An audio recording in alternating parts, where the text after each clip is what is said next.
When you walk into a really, truly high-end restaurant, you are presented with this beautiful minimalist menu. Oh, yeah. Like one word per dish. Exactly. It's elegant. It promises this flawless, seamless experience.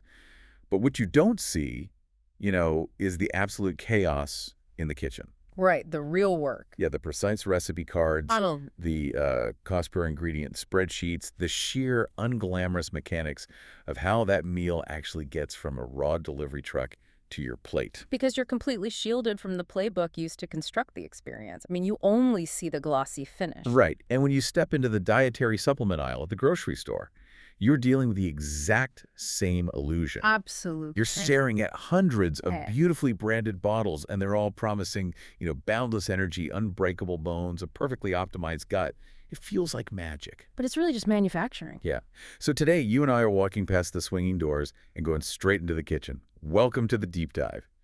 We have got our hands on a seriously incredible source today. It's a gold mine, really. It is. It's an insider's playbook, like a comprehensive technical guide, literally written for private label cosmetic and dietary supplement brand builders. The actual architects making the pills. Right.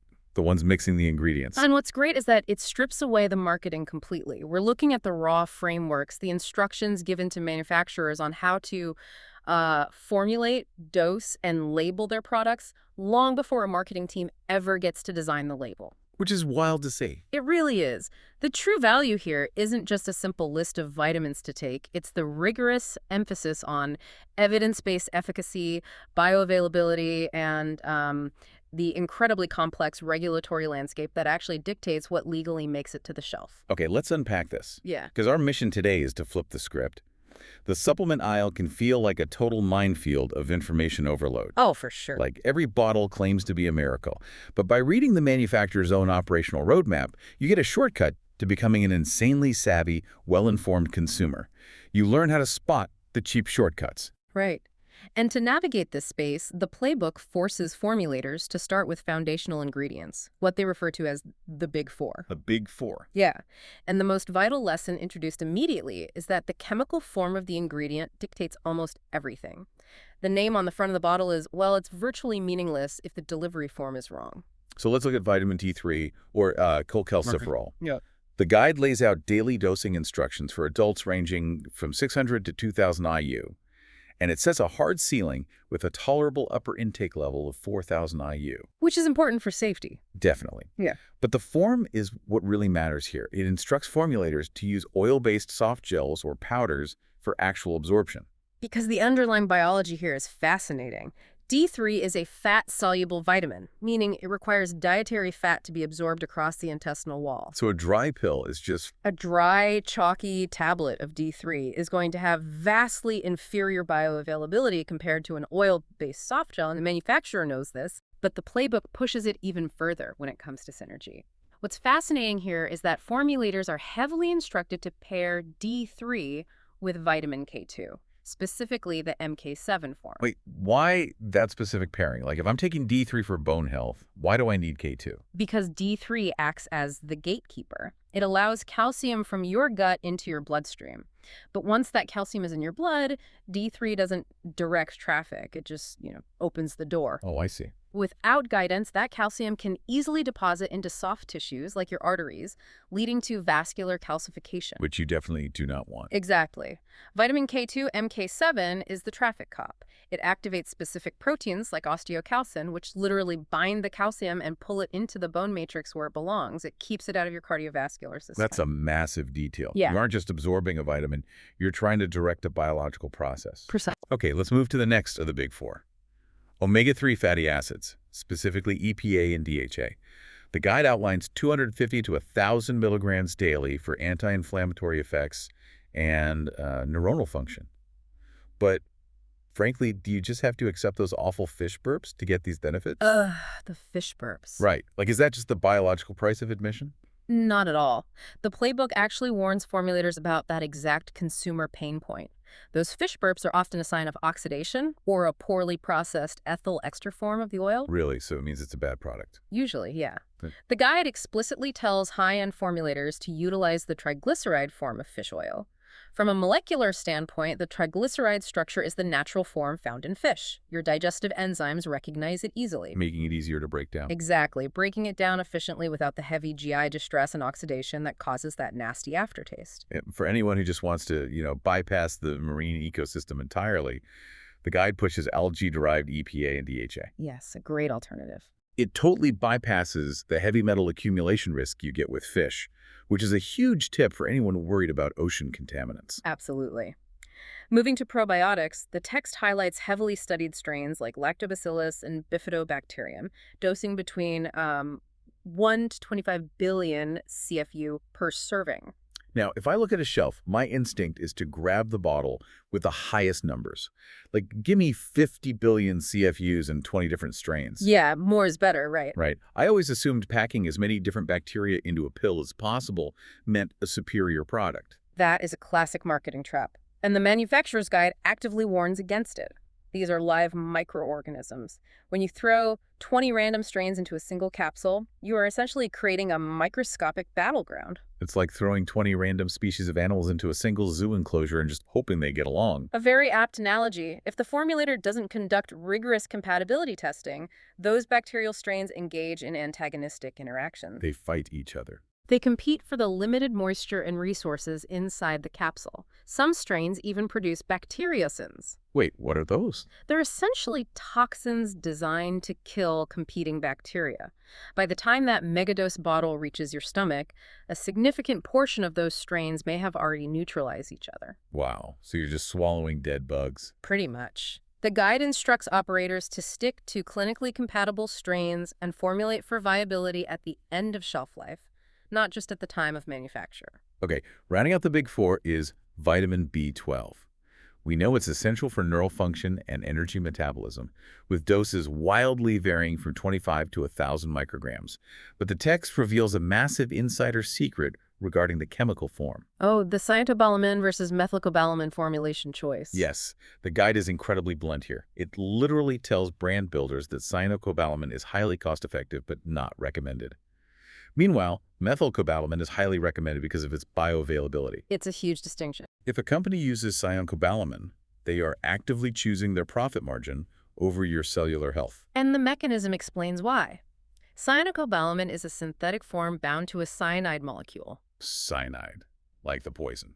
In trace, harmless amounts, of course, but your liver still has to do the biological work of cleaving off that cyanide molecule and attaching a methyl group before your body can actually use the B12. It's extra work for the body. Exactly. Methylcobalamin, on the other hand, is already in its active bioavailable form. Your body can utilize it immediately. Here's where it gets really interesting, because understanding that B12 absorption pathway transitions perfectly into the next major concept in the playbook. Nutrients require highly specific matrices to survive the human digestive tract. Take iron and calcium. Two foundational minerals that are notoriously difficult to formulate without causing severe gastrointestinal distress. Right. The text targets an iron dose of 8 to 18 milligrams for most adults, but instructs manufacturers to always co-formulate it with 60 to 200 milligrams of vitamin C. Why the mandatory pairing? Because vitamin C fundamentally alters the chemical state of non-heme iron. It reduces it from a ferric state to a ferrous state, which is significantly more soluble in the alkaline environment of your small intestine. Oh, so it physically changes the iron. Yes, and furthermore, the vitamin C binds to the iron, preventing it from forming insoluble compounds with other dietary elements like phytates found in grains. It's literally creating a protective escort for the iron. Exactly. And then, with calcium, targeting 500 to 1,200 milligrams daily, the playbook tells manufacturers to instruct consumers to split the dose. If I'm taking a calcium supplement, why can't I just take one massive 1,000 milligram horse pill in the morning and be done with it? Because your gastrointestinal tract has a hard physiological limit. The calcium transport channels in your gut become saturated at around 500 milligrams. Saturated, it stops working. Right. If you dump 1,000 milligrams of calcium into your system all at once, your body simply cannot process the excess. It passes right through the digestive tract, often causing constipation, or worse, increasing the risk of kidney stones. Okay, the guy also emphasizes the specific salt form of the calcium, pointing out that calcium carbonate, which is literally everywhere, is highly dependent on stomach acid. Calcium carbonate is basically chalk. Chalk. Literally chalk. To break down that rock, you need a highly acidic stomach environment, which is why it has to be taken with food. Ah. The guide strongly advises utilizing calcium citrate instead. Citrate doesn't require extra stomach acid to break down, making it a far superior delivery matrix, especially for individuals who might have naturally lower stomach acidity. Which perfectly explains the playbook's stance on magnesium. We need 310 to 420 milligrams daily for muscle health and enzymatic reactions. If I grab the cheapest magnesium, I'm almost certainly grabbing magnesium oxide. And magnesium oxide has an absorption rate hovering around 4%. 4%, that's nothing. It's terrible. The rest of it stays in your intestines, pulling water into the bowel. That's why oxide forms are generally used as laxatives, not for cellular magnesium replenishment. So a consumer thinks they are buying a muscle-relaxing supplement, but they're actually just buying a cheap laxative. Unfortunately, yes. The guide specifically instructs premium formulators to use magnesium citrate or glycinate. Glycinate, for instance, binds the magnesium to the amino acid glycine. Okay, what does that do? This allows the magnesium to essentially piggyback on the amino acid transport pathways in your gut, bypassing the usual mineral absorption channels entirely. It guarantees high absorption without the digestive fallout. So we have these incredibly complex biological interactions happening with just basic vitamins and minerals.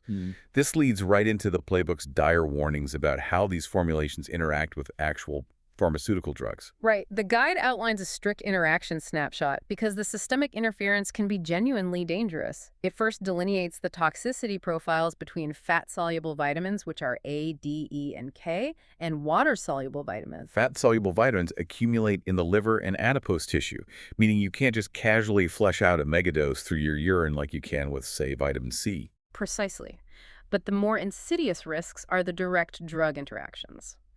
The playbook explicitly flags anticoagulants like warfarin, statins, and antidiabetics. The interaction that blew my mind was antacids and vitamin B12. We pop antacids like candy for heartburn. How does that affect a vitamin? Well, if we connect this to the bigger picture of digestion, vitamin B12 in food is tightly bound proteins.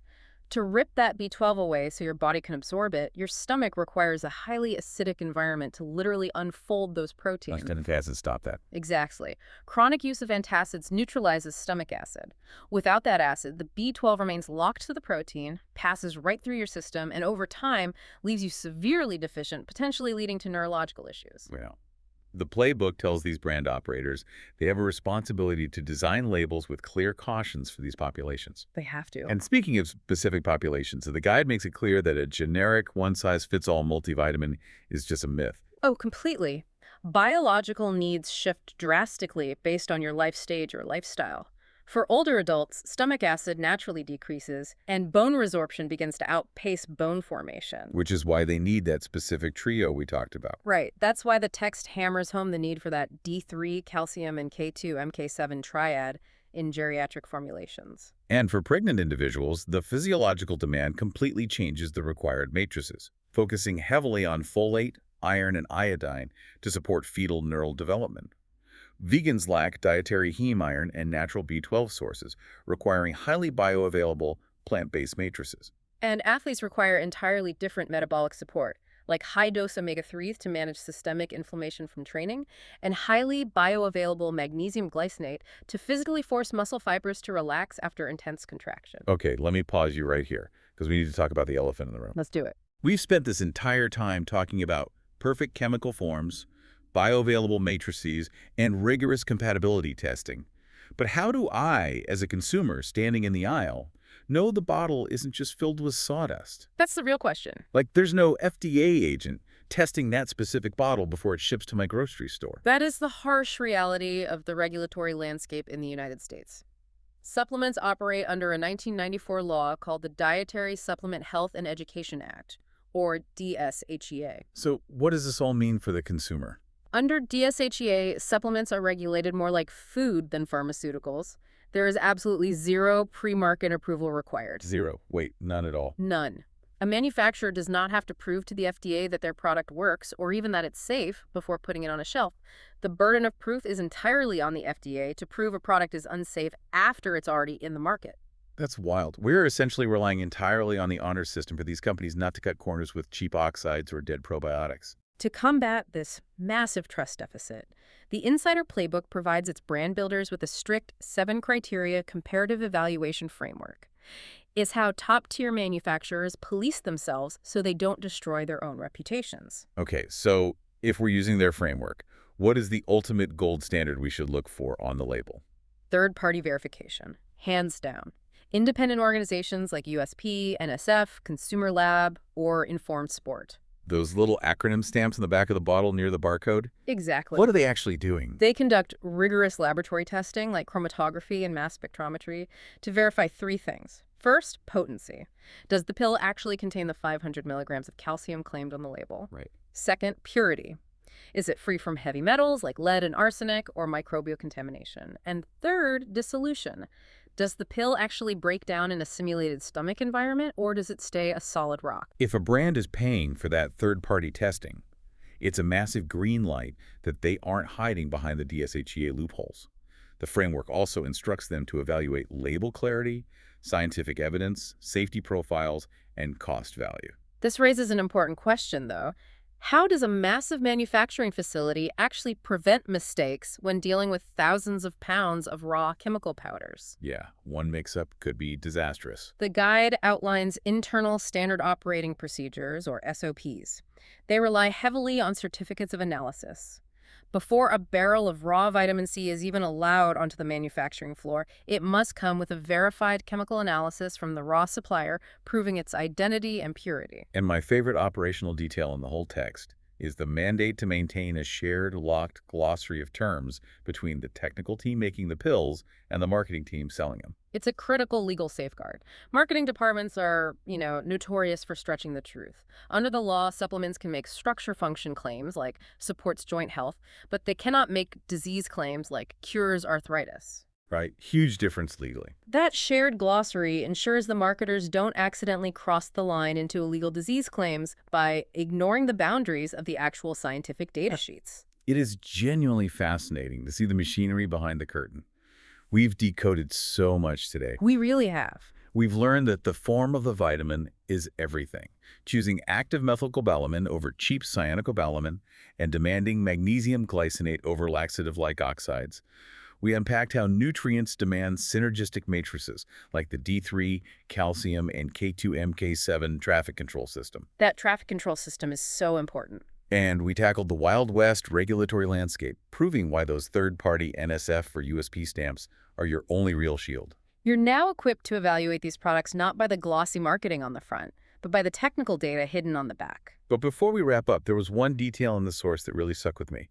When the playbook discussed avoiding fish-based omega-3s, it pushed heavily for algae-based alternatives as a clean vegan pathway to avoid ocean-based heavy metals. Oh yeah, it's a massive shift in the supply chain, and the implications extend far beyond the supplement aisle. How so? Think about the sheer economic scale of the private label supplement industry. As consumer demand for clean label, contaminant-free vegan alternatives skyrockets, these manufacturers are pouring billions into scaling up lab-grown algae and fermentation technologies. Because there's so much money in it now. Exactly. Because of this immense financial pressure to optimize yields and lower costs for supplements, this industry might actually become the primary economic incubator that accelerates sustainable lab-grown food tech for the entire global food supply. Oh, wow. Yeah. The technology perfected to give you a cleaner omega-3 pill today could very well be the technology that sustainably feeds populations tomorrow. Now that is something to mull over the next time you are staring down that endless wall of beautifully branded bottles. Thank you so much for joining us on this deep dive. Take this new insider knowledge, go back into that chaotic restaurant kitchen of the supplement aisle, and start reading the labels like the biochemists who formulated them. We will catch you next time.